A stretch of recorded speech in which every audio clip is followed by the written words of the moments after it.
Trump always chickens out. And the winner? Who else? Nike. Well, they just pulled the plug on all U.S. shipments and Trump's team is spiraling. What started as a bold tariff move has triggered corporate revolt and political chaos. But the most shocking part, Trump's now drafting a secret plan to bring them back. Here's the full story. Nike strikes Trump. Nike didn't flinch. They struck first. When the Trump administration unveiled its sweeping new tariff regime, a bold, chaotic strategy designed to punish foreign manufacturing and supposedly bring jobs back to America, Nike wasn't scrambling. They were preparing. Because here's the truth that no one inside Trump's team wants you to hear. Nike had seen this coming. This wasn't some impulsive decision. This was a calculated, precise, and ruthless response from one of America's most powerful corporations. A direct challenge to Trump's economic doctrine. The halting of all U.S. shipments wasn't a sign of weakness. It was a message. And that message hit the Trump administration like a thunderclap. Because in Washington, behind the scenes, officials were reeling. Just hours after the tariffs were announced, a wave of emergency meetings swept through the West Wing. Sources close to the Commerce Department described the reaction as a full-blown economic alarm, not because Nike was struggling, but because Nike had weaponized its supply chain. They had pulled the plug and exposed the fragility of Trump's plan in the process. Let's go back for a second. The White House thought it was being clever by slapping aggressive tariffs, 10% on nearly every imported good and up to 46% on goods from Vietnam. The administration believed it could force American companies to manufacture domestically. But what they didn't anticipate, that a company like Nike, which relies on 130 plus factories and over 450,000 workers in Vietnam alone, would refuse to play ball. Because unlike smaller companies that might suffer in silence or pass the cost to consumers, Nike took control. They shut the door on the US market, for now, and called the administration's bluff. And they did it fast. Within 60 minutes of the Vietnam tariffs being confirmed, Nike's stock plunged by over $10 billion.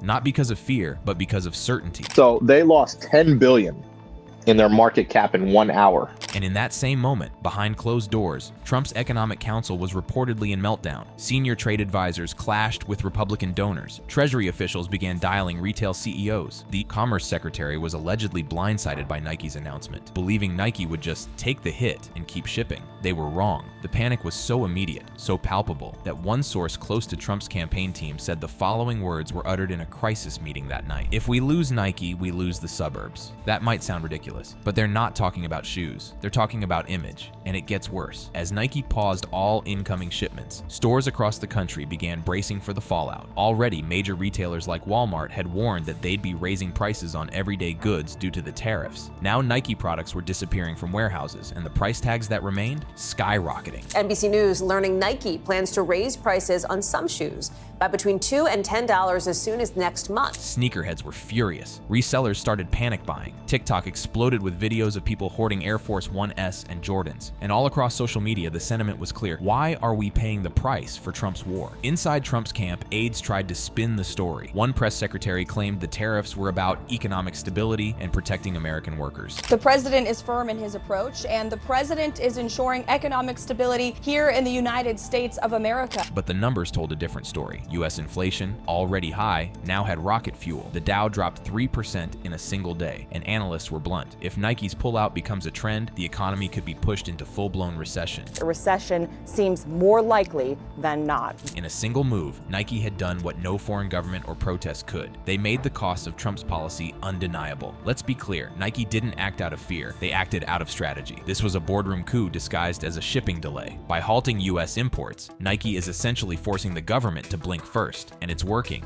Retailers are pressuring lawmakers. Economists are warning of catastrophe. Even Trump's donors are calling to say, fix this. And guess who stayed completely silent through all of this? Trump himself. No tweet, no speech, no fiery Fox News clip, just silence. Sources say he's livid, but frozen. Some advisors are telling him to double down. Others are begging him to back off before the entire holiday shopping season collapses. Because without Nike, that season is looking grim. And remember, this is just the beginning. We'll reveal the behind-the-scenes chaos inside the Trump campaign soon, how key Republican leaders are turning on the tariffs, and why some insiders now say this. Trade policy could cost him the election. Meanwhile, small business owners, from shoe retailers to high school team sponsors, were left hanging. He was stocking up on things like sugar and croissants, and he told me that he's already been passing along these higher prices to his customers, and he said that he can't raise them anymore. The only option for him is to just have it eat into his profits. And that's just groceries. Now imagine trying to run a business where your top-selling items, Nike shoes, are about to become twice as expensive or vanish entirely. It's not sustainable, and everyone knows it. Yet in the middle of all this, Nike Nike didn't issue some panicked press release, no emotional CEO speech, no apology tour. Instead, they stayed poised, calculated. Because this wasn't just a company reacting to policy, this was a company calling the administration's bluff with the quiet confidence of a power player who knows its value in the American economy. And make no mistake, Nike knows its value. It's a brand that shapes culture. It's got partnerships with LeBron James, Serena Williams, Billie Eilish, and even entire Olympic committees. When Nike moves, millions move with it. So when Nike pauses, the silence is deafening. The Trump team underestimated that. They thought businesses like Nike couldn't afford to pull out. But the truth is, Nike couldn't afford to stay silent. Because if they allowed these tariffs to take root without a response, they'd be legitimizing a policy that hurts their core consumer. Young, urban, progressive Americans already being squeezed by inflation. And they'd risk letting a political agenda reshape their supply chain, their pricing, and their brand image permanently. So they did what Trump hates most. They used leverage. And that leverage has shaken the White House to its core. The panic. Panic doesn't always look like screaming. Sometimes it looks like silence. No angry tweet from Trump, no rally rant, not even a clever just do it joke at Nike's expense, just silence. Because behind closed doors, the Trump campaign isn't strategizing, it's flailing. And what started with Nike has now ballooned into something far more dangerous, a full-blown Republican revolt. Here's the part no one's supposed to say out loud, but they're saying it anyway. The president's trade war, once sold as an economic masterstroke, is now tearing his own coalition apart. And it all started with a single phone call. According to multiple sources, just 36 hours after Nike announced its shipment freeze, a top Republican donor, one who had given millions to Trump's 2020 campaign, called the RNC in a fury. His words, "If he doesn't fix this Nike thing, don't ask me for another dollar." That call didn't happen in isolation. It triggered a chain reaction. By the next morning, senior staffers at the Republican National Committee were frantically assembling a report for Trump's campaign team titled Retail Fallout, Voter Sentiment Risk Analysis. The report, obtained by insiders and leaked to multiple journalists, painted a grim picture. Swing state voters, particularly suburban women and Gen Z males, were reacting overwhelmingly negative to the tariffs. Focus groups showed confusion, anger, and disbelief. Some called the move economic suicide. Others labeled it anti-American. But the most repeated phrase, why is Trump fighting Nike? That question, simple, direct, and loaded with cultural weight, has become the nightmare Trump's team can't shake. And it's not just voters asking it. Senator Tom Tillis of North Carolina, up for re-election, allegedly told aides in a closed meeting, if he thinks voters are going to choose tariffs over Jordans, he's lost his mind. Even Senator Josh Hawley, normally one of Trump's loudest economic defenders, reportedly expressed concern during a private call, warning that the tariff backlash could wipe out years of retail goodwill in a single quarter, and the data backs him up. After Nike paused its U.S. shipments, foot traffic in mall retailers dropped by over 12% in just 5 days, according to a report by MarketTrack. Meanwhile, Shopify merchants selling Nike gear saw conversion rates fall 18% as customers braced for price hikes and inventory shortages. Online sentiment didn't fare any better. TikTok, Instagram, and Twitter feeds exploded with rants from influencers, resellers, and teenage sneakerheads alike. My size is gone. Nike just dipped on America. Thanks, Trump. I guess I'll go barefoot to prom. The optics couldn't be worse, and the pressure inside the Trump campaign reaching a boiling point. One strategist reportedly told a group of GOP operatives, "We've lost control of the narrative. Every news cycle is about tariffs, inflation, and Nike. Not Biden, not immigration, not even Hunter's laptop, just shoes." Meanwhile, Nike, cool as ever, stayed silent. No backpedaling, no softening. Their only public move? A bold internal memo leaked to Business Insider, where one executive wrote, "If policymakers choose to destabilize global supply chains for political points, then we'll choose markets that value stability." Translation, we're not afraid of the United States, we just don't need it. And that is what truly terrifies Trump's inner circle, because this isn't about one company anymore. It's about power and who actually has it. For decades, conservative lawmakers built their brand on being pro-business. But now, under Trump's vision of America first, they're being forced to choose between nationalism and capitalism. And that choice? It's fracturing the party. The Heritage Foundation, once a Trump-aligned think tank, published a surprising op-ed titled "Trade Wars Are Not Conservative," warning that long-term tariffs could drive a permanent wedge between Republicans and major American employers. Even Fox News began airing more skeptical coverage. One anchor opened with, "Tonight, Nike steps away, and Trump's team steps into a crisis of their own making." Tariffs bring prices up. Anybody who knows economics knows that he's got the right idea, he's not doing it the right way. And then came the polling. A newly released Ipsos Reuters poll asked, "Do you support the administration's new tariffs if it means higher prices on Nike, Walmart, and other retailers?" The result? Only 23% of respondents said yes. In other words, Trump just started a war that 3/4 of Americans don't want. That brings us to the money. Insiders say the campaign has quietly postponed several donor events in New York and Los Angeles, reportedly to avoid questions about the tariffs. Fundraisers in Florida, where Nike's market is massive among younger Latino voters, are now facing cancellations. And one campaign advisor admitted to Politico, "This issue has cut across every single demographic we need to win. We're hemorrhaging suburban independents and urban males under 30. Meanwhile, Democratic strategists are salivating. Their new playbook, lean into Nike. Already, PACs aligned with the Biden campaign have begun running social media ads titled, "Nike said no, you can too." The ad features split-screen images of Trump speaking about winning the trade war, while shelves behind him go empty. And it's working. Early ad testing shows the highest engagement comes from 18 to 34-year-olds, the exact demographic Trump lost in 2020, and the one he needs most in 2024. Back in Washington, the tension is rising, not just politically, but diplomatically. Foreign governments hit by the tariffs, especially Vietnam and the EU, are threatening countermeasures that could cripple other U.S. industries, tech, agriculture, and even automotive, one European. Official warned, "We are prepared to respond to America's escalation with force. If they target our industries, we will target theirs." And Vietnam, they're furious. We are going to fight these tariffs with countermeasures. We are going to protect our workers. The international backlash is swelling, and yet Trump's team still has no clear plan forward. One aide described the current mood in the West Wing as paralyzed. Every option looks bad. Roll back the tariffs? That's weak. Keep them? More brands could walk. Nike made the first move. Now everyone's waiting to see who makes the second. Because here's the nightmare scenario Trump's campaign is quietly whispering about. What if Apple is next? What if Amazon starts throttling distribution? What if Target, Best Buy, and even Tesla follow suit? If that happens, it won't just be Trump's campaign that's in panic. It'll be the economy. Now, let's expose the Trump administration's secret attempts to quietly walk back the tariff plan without admitting defeat. Plus, we reveal Nike's long-term global strategy to bypass American politics entirely, and why Trump's opponents are calling this his economic Afghanistan, because once you lose the supply chain war, there's no winning the rest. Trump's tariff failure? Trump's team is cornered, the polls are slipping, the donors are stalling, the economic win they once promised has exploded into a brand revolt, led not by China, not by liberals, but by Nike. And now, sources inside the White House say the unthinkable is happening. They're looking for a way out, without calling it a retreat. Let that sink in. The same administration that bragged about never blinking, the same president who once tweeted, "We don't need Nike," is now reportedly scrambling to find loopholes, exemptions, or backdoor deals that will allow Nike to resume shipments without appearing to give in. But Nike, they're not begging. They're not lobbying. They're expanding. Even as shipments into the US remain frozen, Nike has ramped up logistics in Europe, Canada, and Southeast Asia. Global sales, particularly through e-commerce, have surged by double digits as international customers flood the brand's digital platforms. A leaked internal Nike presentation outlines their post-tariff strategy in bold terms: recenter growth in stable markets, minimize exposure to volatile trade zones, prioritize agility over proximity. In simpler terms, let America fight. We'll grow elsewhere. And they are. With 130 plus factories still fully operational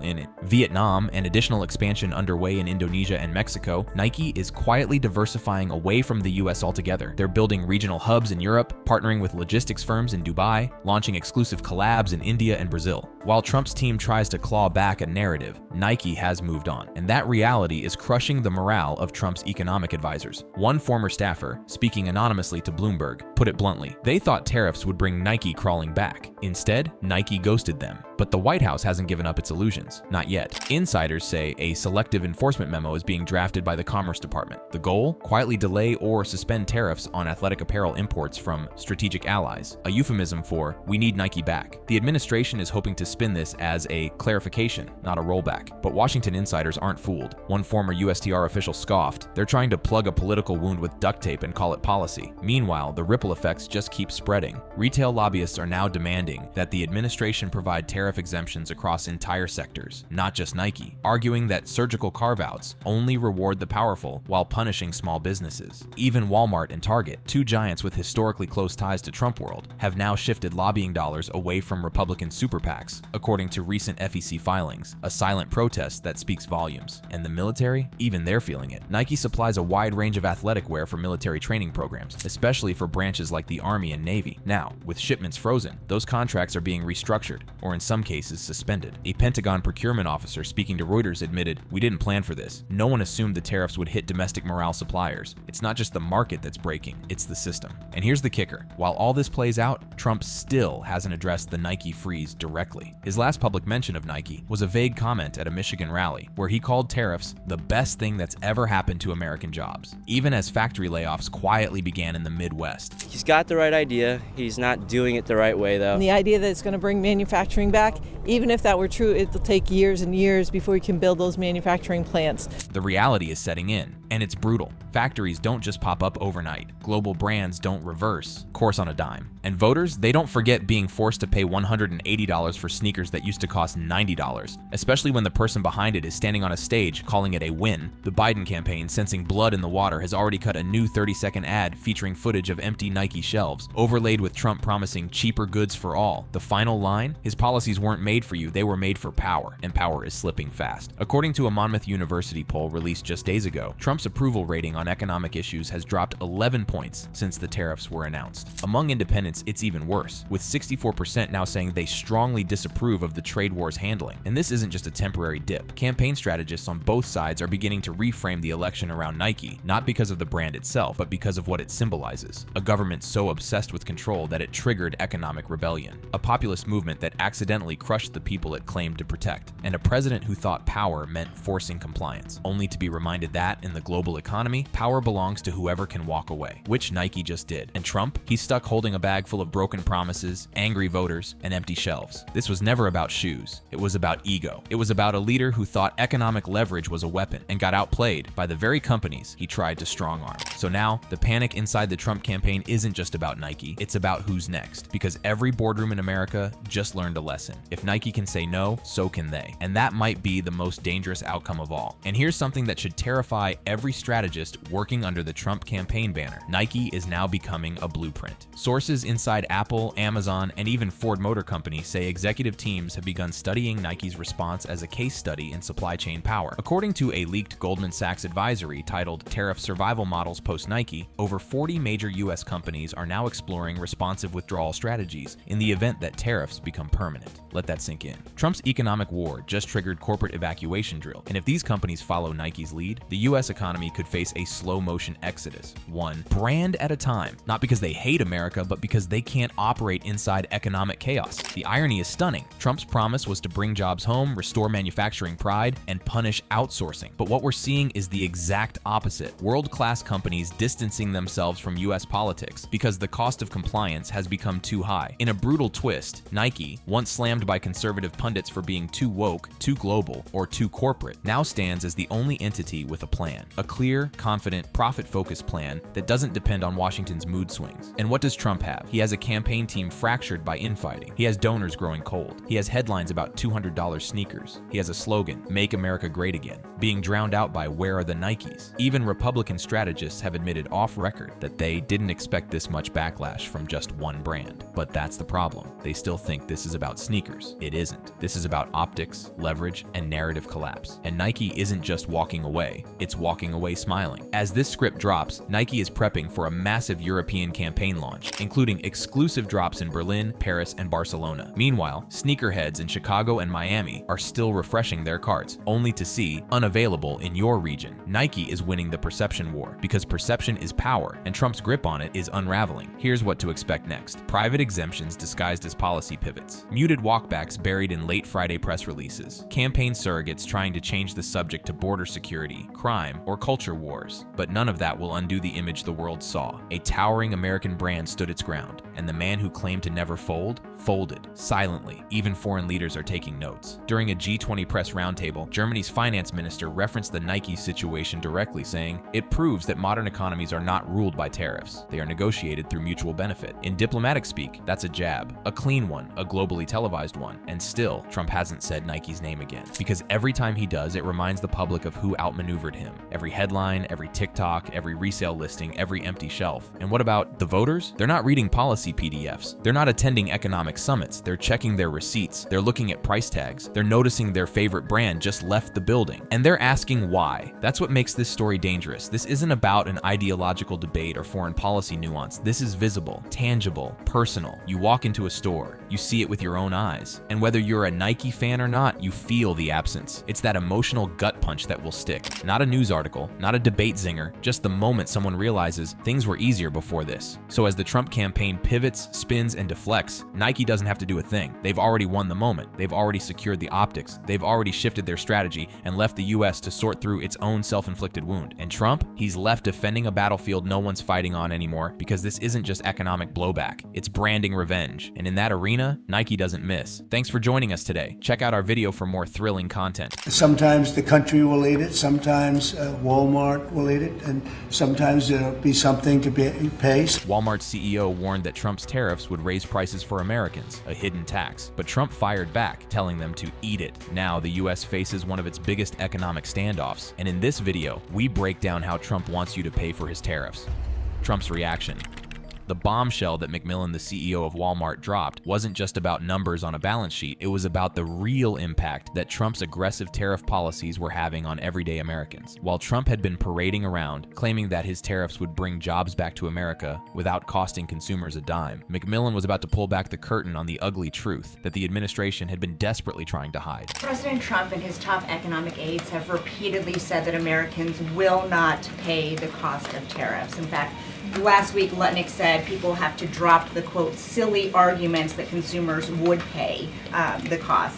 But over the weekend, as you know, the president posted that Walmart should eat the tariffs and not charge the value customer anything. This damning statement from White House Press Secretary Caroline Leavitt perfectly captures the contradictory nature of the Trump administration's messaging. Here we have the administration's own spokesperson admitting that Trump has been telling Americans they won't pay for tariffs, while simultaneously demanding that companies absorb these costs themselves. The logical inconsistency is so glaring that it's almost impossible to believe these people are running the country. McMillan's devastating announcement came with a stark warning that would send ripples through every American household. Given the magnitude of the tariffs, even at the reduced levels announced this week, we aren't able to absorb all the pressure given the reality of narrow retail margins. The higher tariffs will result in higher prices. This wasn't just corporate posturing. This was the CEO of a company that serves over 150 million customers weekly across 4,600 plus stores, telling the American people that Trump's policies were about to hit them where it hurts most, their wallets. But here's where the story gets absolutely insane. Instead of acknowledging the legitimate concerns raised by one of America's most influential business leaders, Trump's reaction was so tone-deaf, so completely divorced from economic reality, that it left economists and political analysts scratching their heads in disbelief. Just 2 days after McMillan's announcement, Trump took to Truth Social with a message that would define the entire controversy. Walmart should stop trying to blame tariffs as the reason for raising prices throughout the chain. Walmart made billions of dollars last year, far more than expected. Between Walmart and China, they should, as is said, eat the tariffs and not charge valued customers anything. I'll be watching, and so will your customers. The audacity of this statement is absolutely staggering. Here was the President of the United States publicly pressuring a private company to absorb costs that his own policies had created, while completely ignoring the fundamental economics of how tariffs actually work. But what makes Trump's reaction even more outrageous is the context in which it occurred, and how his own words in other settings completely contradict his demands. They're able to do that. When you say that Walmart should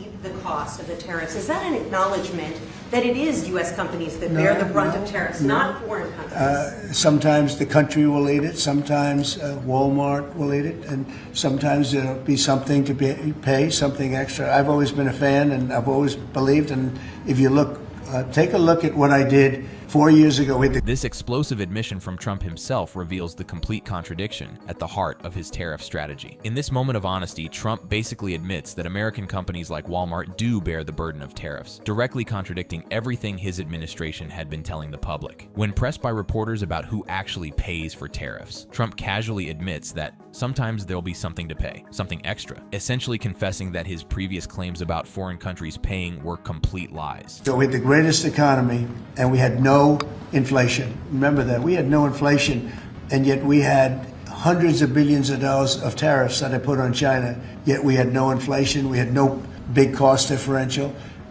Oftentimes, and I don't like it when a department store, because they'll do a lot of business, but they announce record profits and everything else. They have to take out some of their profits. They'll make a little bit less money. But I don't want the consumer. This rambling response from Trump reveals his fundamental misunderstanding of economics and his complete disregard for how businesses actually operate. His suggestion that companies should simply take out some of their profits and make a little bit less money ignores the basic reality that public companies have fiduciary duties to their shareholders and can't just absorb unlimited costs to satisfy presidential demands. The tariffs that McMillan was warning about weren't small fees. They were massive economic weapons that Trump had deployed as part of his trade war strategy. We're talking about a 30% 30% tariff on Chinese goods, reduced from an absolutely crushing 145% rate, and 10% tariffs on imports from dozens of other countries. For a company like Walmart, which relies heavily on imported goods to maintain its famous low prices promise, these tariffs represented hundreds of millions of dollars in additional costs. But Trump's response revealed something even more sinister about his approach to governance. Rather than engaging with the legitimate economic concerns that Macmillan had raised, Trump chose to launch a public attack on one of America's most important employers, threatening to mobilize customers against the company if they didn't comply with his demands. Well, first of all, the CEO of Walmart made those comments about the tariffs on an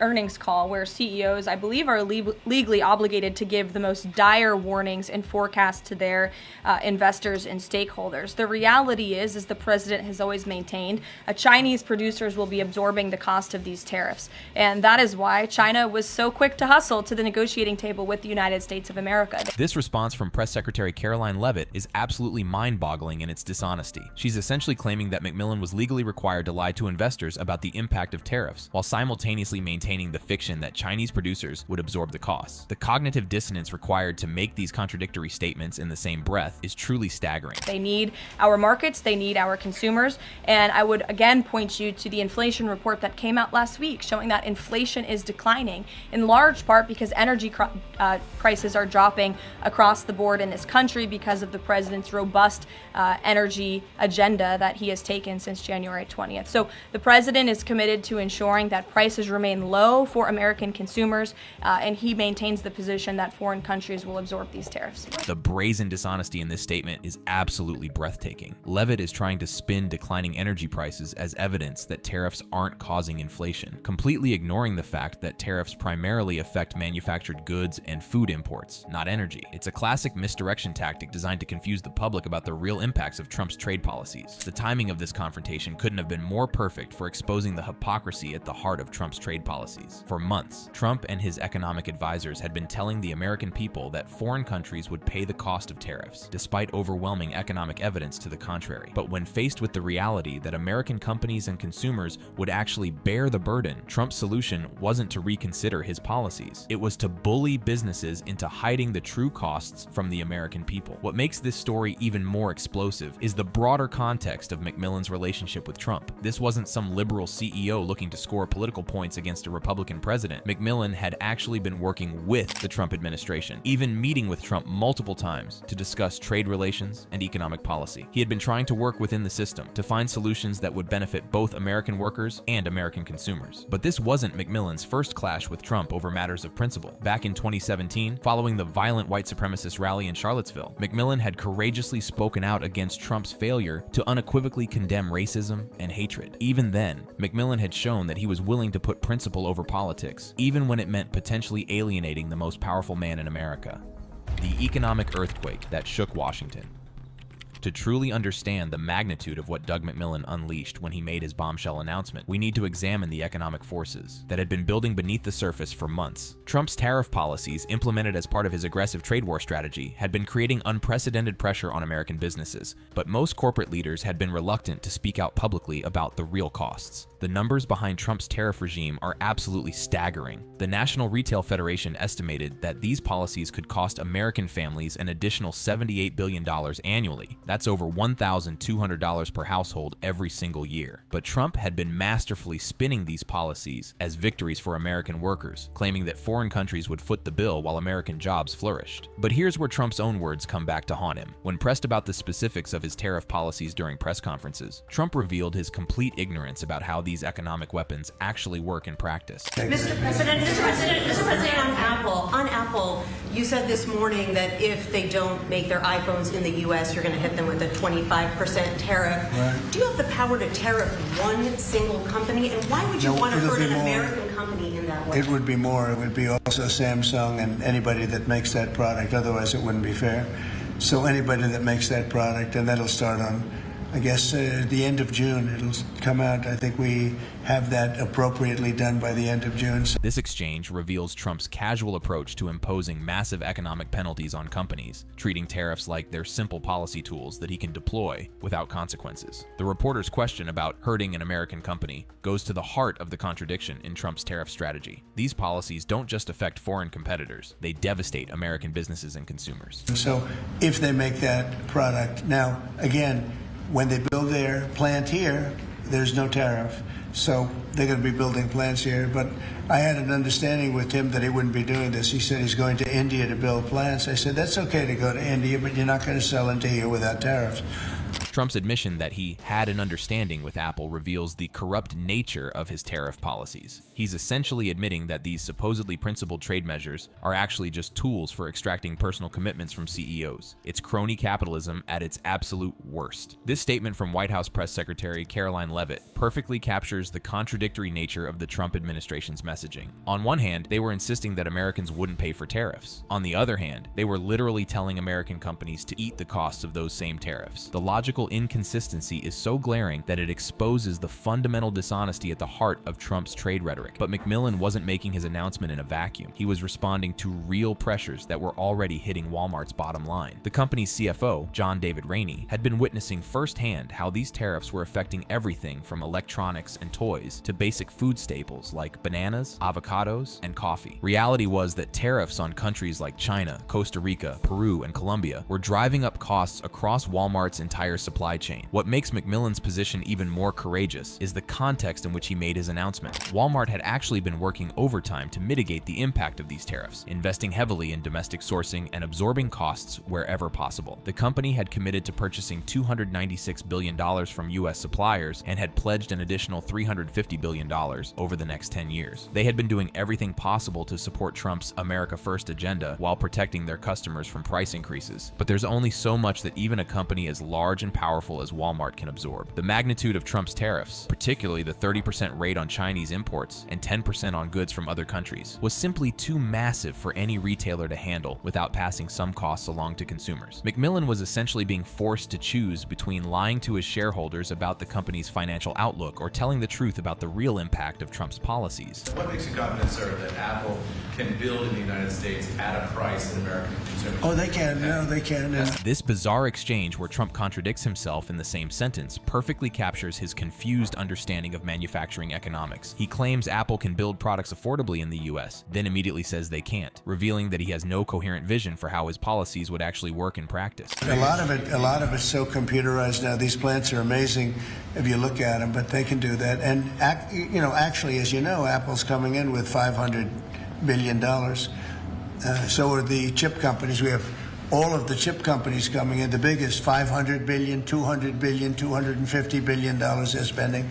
But we're talking about the iPhone now, and the iPhone, if they're going to sell it in America, I want it to be built in the United States. Trump's rambling about computerized plants and throwing around massive dollar figures without any context reveals his superficial understanding of global manufacturing. He's essentially making policy based on wishful thinking rather than economic reality. The fact that Macmillan chose transparency over political expediency speaks volumes about his character, especially considering his history of trying to work constructively with the Trump administration. This wasn't a CEO looking to score cheap political points. This was a business leader who had reached his breaking point with policies that were fundamentally undermining his company's ability to serve American consumers. The immediate market reaction to Macmillan's announcement revealed just how significant this moment truly was. While Walmart's stock initially held steady due to the company's strong fundamentals and diversified business model, the broader retail sector began to feel the tremors of what Macmillan had unleashed. Other major retailers like Target, Home Depot, and Costco were suddenly being asked by analysts and investors about their own exposure to tariff-related costs. But perhaps the most revealing aspect of this entire controversy is how it exposed the fundamental gap between Trump's political rhetoric and economic reality. Trump had been telling his supporters that his tariffs would bring manufacturing jobs back to America without costing consumers anything. But Macmillan's announcement forced everyone to confront the mathematical impossibility of this promise. The most damaging moment for Trump came when reporters pressed him directly about the contradiction between his claims and reality. You say that Walmart should eat the cost of the tariffs. Is that an acknowledgement that it is U.S. companies that bear the brunt of tariffs, not foreign countries? Sometimes the country will will eat it, sometimes Walmart will eat it, and sometimes there'll be something to pay, something extra. This rambling response reveals Trump's fundamental misunderstanding of how businesses operate. His suggestion that companies should simply accept lower profits to shield consumers from his policies ignores the basic reality that public companies have fiduciary duties to their shareholders. The economic data that Macmillan was working with painted a sobering picture of what American families could expect. Products like electronics, toys, clothing, furniture, and even basic food items were all facing significant price increases due to tariff pressure. For a company that built its reputation on providing everyday low prices to working-class Americans, these cost pressures represented an existential threat to their core business model. What makes this situation even more outrageous is that Trump's own Treasury Secretary Scott Bessent had privately acknowledged that Walmart would need to pass some tariff costs on to consumers. But instead of publicly acknowledging this reality, the administration chose to maintain the fiction that companies could simply absorb these costs indefinitely. The human cost of this deception cannot be overstated. Walmart serves over 150 million customers every week, many of whom are working families who depend on the retailer's low prices to stretch their budgets. When Trump demanded that Walmart eat the tariffs, he was essentially asking the company to choose between financial sustainability and customer affordability, a choice that no responsible business leader should have to make. The explosive aftermath and what it reveals about power.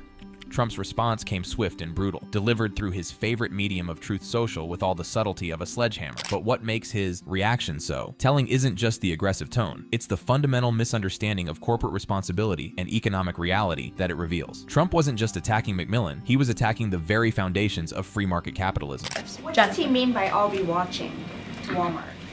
He'll be watching, seeing what they're doing. This ominous threat from Trump reveals the authoritarian impulses that lie beneath his populist rhetoric. The idea that a sitting president would publicly threaten to monitor a private company's pricing decisions is absolutely chilling and represents a fundamental departure from traditional American principles of limited government and free enterprise. But perhaps the most shocking revelation came when reporters pressed Trump about the broader implications of his tariff policies for other major American companies. His responses revealed a pattern of economic intimidation that extends far beyond just Walmart. But why impose tariffs that you know are hurting American businesses? They're not hurting, they're helping because they're creating jobs in America. We're creating tremendous amounts of jobs in America like you've never seen. We're having investment in America. We're not getting ripped off by every country in the world. This delusional response shows Trump's complete disconnect from the reality of what his policies are actually doing to American businesses. He claims tariffs are helping American companies, while simultaneously demanding that those same companies absorb the costs to avoid raising prices on consumers. Where we've been ripped off by every country in the world. They're making their product, they sell it. They don't give our people the jobs. They make them with other countries' jobs. And we will have something that nobody will ever see again, I think. I think we have a potential to do numbers that we never envisioned in the wildest year. Look at Trump's rambling about achieving numbers that we never envisioned while providing no specifics reveals the fantasy-based nature of his economic policies. He's making massive policy decisions based on vague promises rather than concrete analysis. Look at what's happening. 10 to 12 trillion dollars in literally a couple of months. It's nothing like that's ever happened. It's a very special, we're doing a very special thing. We want, if they're going to sell it here, generally speaking, not for all products. There's some products we don't want to make.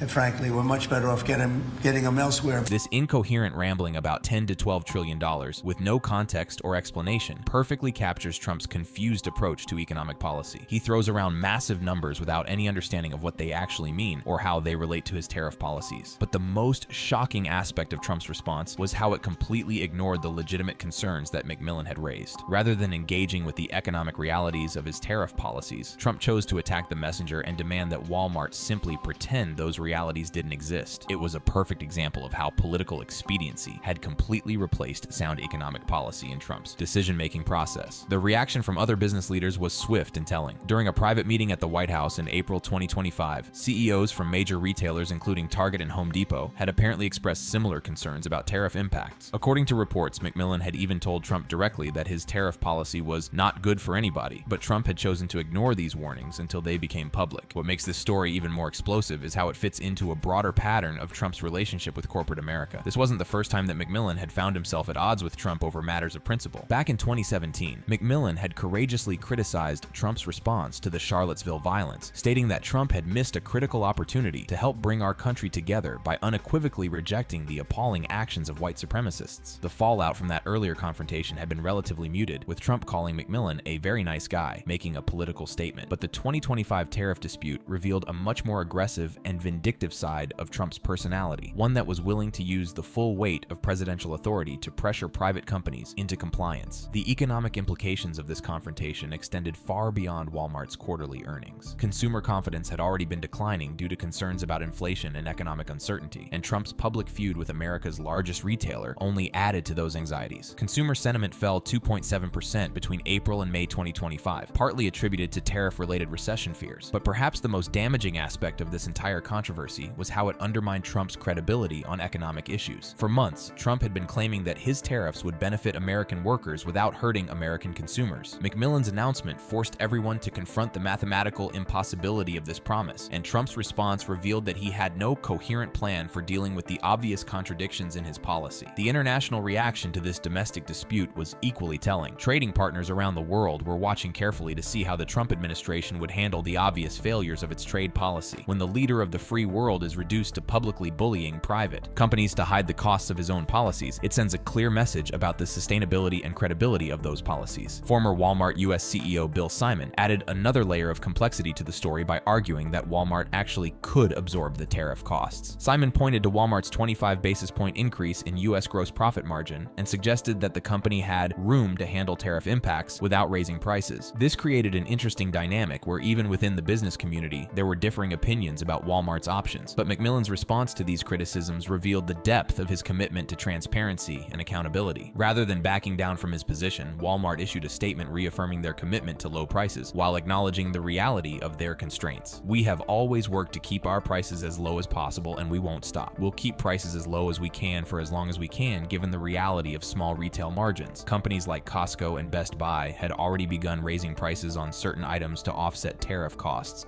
making it clear that Walmart's situation wasn't unique or isolated. What makes McMillan's stand even more remarkable is the personal risk he was taking. As the CEO of America's largest private employer, with 1.6 million US workers and operations in communities across the country, McMillan had every incentive to avoid public confrontation with the president. The fact that he chose to speak truth to power despite these risks speaks volumes about his character and his commitment to his customers and employees. The vindictive nature of Trump's response became even clearer when we examine his broader pattern of threats against American companies that dare to challenge his narrative. During the same period, Trump was making similar demands of other industries, revealing a systematic campaign of economic intimidation. But for certain products, we want cars. We want to make cars. We don't want to have, and I like Canada very much, but we don't want to have Canada making our cars. We want to make our cars.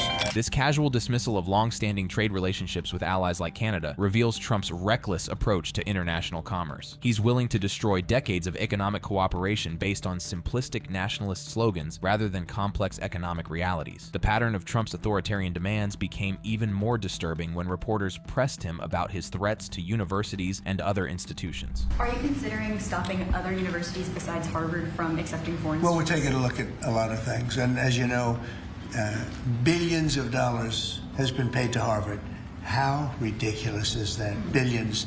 And they have $52 billion as an endowment. They have $52 billion, and this country is paying billions and billions of dollars and then gives student loans and they have to pay back the loans. So Trump's incoherent. Rambling about Harvard's endowment reveals his complete misunderstanding of how universities operate and his willingness to use federal policy as a weapon against institutions he doesn't like. The connection between student loans and Harvard's endowment makes no logical sense, but Trump uses it to justify potential punitive actions. Harvard's going to have to change its ways.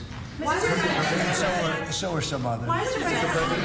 On that note, a lot of CEOs in the United States, big companies, are foreign.